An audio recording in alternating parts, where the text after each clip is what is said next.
નમસ્કાર દર્શક મિત્રો, @ગુજરાતમાં આપનું સ્વાગત છે। રાજ્યમાં હવે ચોમાસું ધીમે ધીમે વિદાય તરફ આગળ વધી રહ્યું છે। થોડા દિવસોથી ભાદરવાનો આકરો તાપ લોકોને પરેશાન કરી રહ્યો છે, ત્યારે હવામાન વિભાગ દ્વારા આગાહી કરતા છૂટાછવાયા વરસાદની શક્યતા વ્યક્ત કરવામાં આવી છે। રાજ્યમાં સૌરાષ્ટ્ર અને દક્ષિણ ગુજરાતને બાદ કરતા ક્યાંય વરસાદની શક્યતા નથી।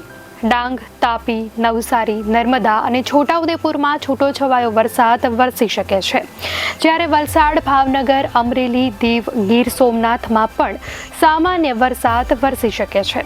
ત્યારે રાજ્યમાં અત્યાર સુધી 973 mm વરસાદ સાથે સામાન્ય કરતાં 44% વધુ વરસાદ નોંધાયો છે, તો સૌરાષ્ટ્ર કચ્છમાં 871 મિલીમીટર વરસાદ નોંધાયો છે, જે સામાન્ય કરતાં 71% વધારે છે, જ્યારે ગુજરાત રિજિયનમાં સામાન્ય કરતાં 26% વધુ વરસાદ નોંધાયો છે।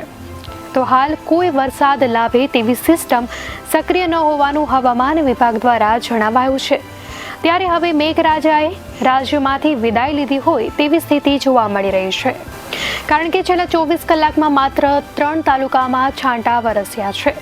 ભરૂચના વાલિયામાં 2 મિલીમીટર, મહુવામાં 2 મિલીમીટર અને બારડોલીમાં 3 મિલીમીટર વરસાદ નોંધાયો છે।